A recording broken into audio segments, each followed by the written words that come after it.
Greetings to you. So this video is to really share something I found incredibly interesting, and this really comes from the people that have understood very deeply how the human psyche works, which is basically neuro-linguistic programming and hypnosis. And I really enjoyed doing master practitioner because that's when you learn about values. So I just want to introduce you to it in a simple way, but yet again, simple is profound. So what happens is, in life, if you're feeling stuck and you're feeling that somehow you're not moving forward, this can have everything to do with your value system. So consciously, as always, you may think you know what you want. And we all do this. We say, yeah, that's what I want.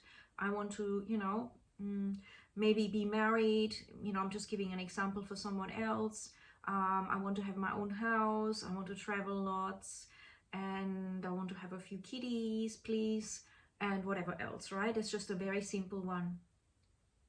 So what happens is, to explain it and to kind of highlight how this develops, when you grow up and you're a child, you have some programs of values. So at first it might be just to be free as a child and to explore. Then it becomes really powerful, depending on your parents, that you get a career push. Not all parents or societies enforce that, but for many people it becomes, I've got to choose my career. Then what is it about money? Or is it about doing what I love? Or can I combine it? Do I want to do an apprenticeship? Do I want to just work where my parents work or worked? Do I want to go to uni? Do I want to start my own business? Do I want to take a year off? So there's all these thoughts that are going on. And the problem is, we're not always prepared, because we don't realize that our values have to change in order for us to step into a new dimension of life. So if our value has been very strongly embedded, for example, to have fun when we were a kiddie, which is very important. I certainly always told my kids, you must enjoy and have fun and get messy and chill out. The world is stressful enough. Climb those trees, have a day off. I've been a huge advocate because I could see that children have a lot of stress already. I wanted my children to really enjoy their childhood. After something like this, what could happen is that program is so strong that the idea of going into the workforce is creepy. It's, oh my God, I'm going to be stuck in the matrix. I'm going to be in the rat race. My childhood is over. What am I going to do, right? So in the value system of a child like that, perfectly so, being relaxed and enjoying life would be on the top, between the top 3. So in general, when I work with people, we look at all the value systems a person could have. This could be something like family, health, personal health, freedom, community, studying, education, financial success, travel, anything, right? This could be a long list. Become aware, maybe write down what could have been your values as you grew up and what are they now, and notice the changes perhaps. So then what you need to know, and what I didn't know, is that these become unconscious, right? Because they're a program. We can't keep thinking every day, so what's my priority? Like, oh, I'm going to run a business, and the next day, oh no, I want to have kids. And the next day, oh no, I want to have freedom. So, by the way, some people can have very conflicting values, and that's why also they can't have what they want. Say you really want a family and have a child, but one of your values is freedom, and it's very strong. That means if that value of freedom is your number one value, you may block yourself from having children or getting married. That doesn't mean you have a fear. It just means it's in your unconscious. Isn't that amazing and interesting? So really, I feel it would be powerful for every human being to look at their values and change and reassess them, or reassess and then change them. Because you can. That requires a meditative practice, but the first thing is to be aware of all the values you could possibly have and really make a nice exhaustive list. And then start to put them in priorities from 1 to 10, the top 10. And then decide in this moment for this year, whatever year you're in, I want my value, my top value to be this, this, this, this. And you make all those 10 in order, all the 5 in order, until the top 3 are your definite top 3 that you are going to be focused on, that are the most important leading energetic or thought form for this particular time. It could be for 3 months only that you set that. Then you allow yourself to go into an unconscious program where you shift that, and that's where NLP practitioners and that kind of work comes in. It's something you may be able to do consciously if you're very supercharged like that and super aware, but just be mindful, unfortunately, that the ego can sabotage because it is programmed into the old values, and that we trick ourselves quite often. This is again where meditation is so important, so that we can connect with what we want and who we are. In meditation, what can happen is that you drop all the mental clutter and you remember that what's really important for you is your spiritual growth and your heart and freedom and helping humanity, for example. That, right? Now for me, that's what it is. But when I had my kiddies, my children were my first priority, and my personal health, so I could be a great parent. And then came the rest. So I had a different value system, and I had to change that as my children are now all adults. And I can now focus more on that they're still there, obviously, but I can now work more for the greater community. And always my mental health comes first, and my spiritual, physical health, which is all included in that. So I can function well for everyone, my children, my parents, my relationships, my society, my community, the world, my spiritual mission, whatever that might be. So that awareness in itself is mega important, because the unconscious is what gets your goals. So if you have been running around in either stress mode or old programs, trying to earn enough money, perhaps stressing out to please your partner or your friendships or your relationships or the society in itself fitting in, it's very difficult to realize, hang on a sec, this is actually not quite aligned. So that's where, again, retreats come into it. Retreating within, taking time out, journaling to get that out. Meditation practice, all of which is what I offer, by the way, and why do I offer that? Because I've always looked from the beginning, when I went and got a science degree, my mission was to get a cure for cancer, because I realized so many people have cancer. That was a motivating factor in my early years. I was only 18, and it was just something that I thought, hey, if I can help to release the world of cancer, that would be incredible. It kind of motivated me in a huge way, and I had a lot to learn, because once I did my science degree, I realized that biology does one thing and takes so long and is very much experimental and takes ages to get out there, even if I find a cure. And certain cures that I read about were blocked, and I thought, why are they being blocked? And other things were given, and they were basically potentially killing people.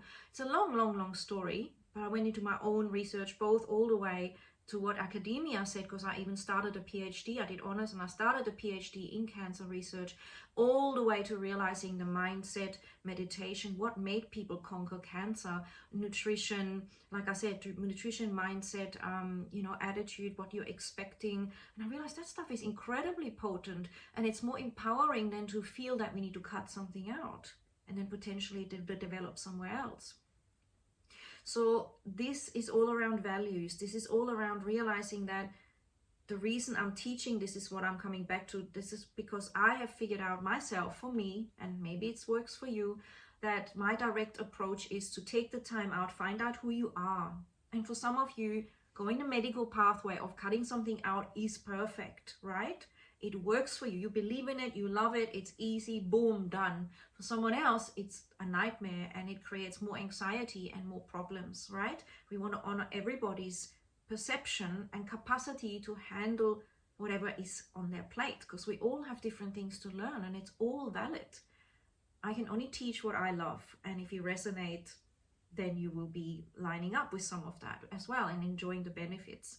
And for me, there's nothing more important than finding out who I am, so I can thrive, so I can direct my life and prioritize it around it. So I am not one of those people when I'm on my deathbed saying, man, that went quick. God, I have so many regrets. Wow, I wish I knew that. Why didn't I do that? Why didn't I take that risk? Why didn't I speak my truth? Why didn't I align with my soul? What I did was too empty. I just, I've got $1 trillion, but I feel unrewarded.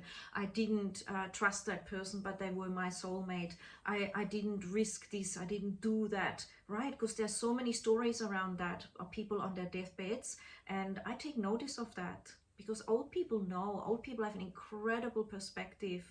They really do know what it's like to age and to come to the end and to have seen a lot. And they really can reflect very powerfully on, wow, if only I knew that now.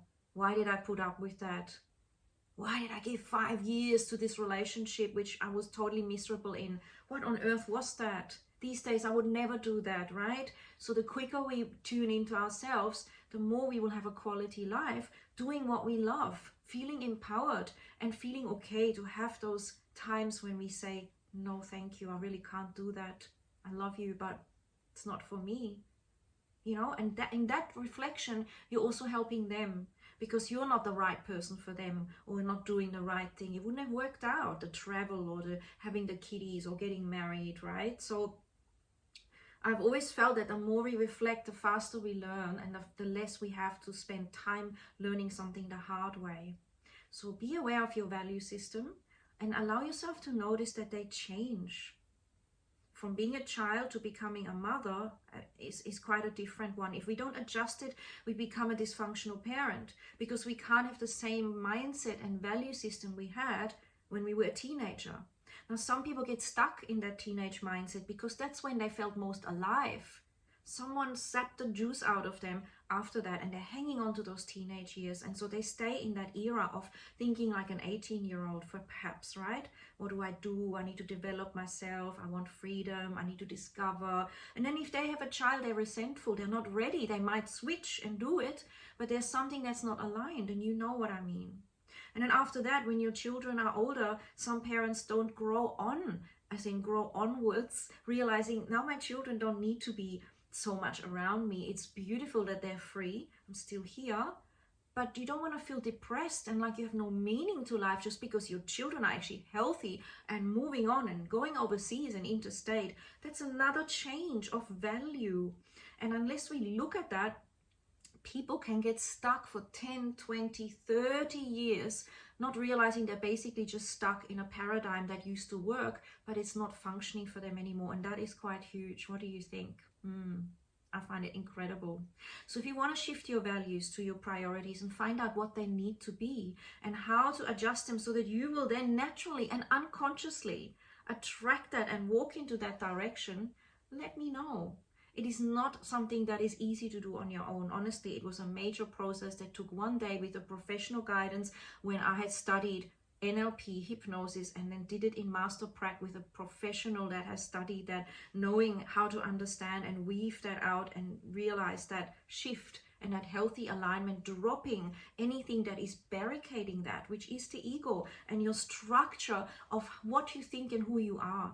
If you've got an identity in being a powerful, amazing, loved mother, you will forever chase that. Oh, my children are in Italy, now they're in Germany, and I'm here and I'm there, and you're living through them.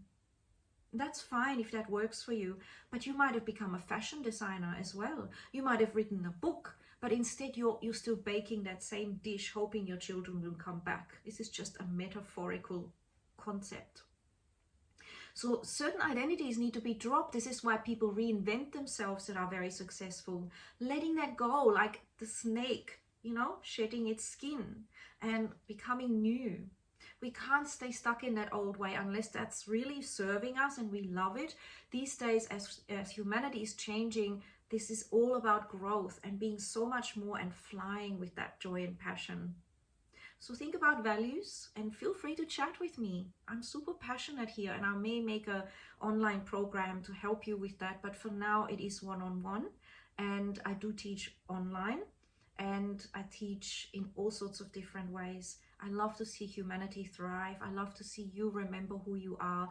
And at the same time, as much as I simplify it, I also have to honor the depth of it, and that we can kid ourselves and waste more time if we don't recognize that sometimes we need the assistance of someone who understands it very, very deeply and in a nurturing, safe way. Ciao for now.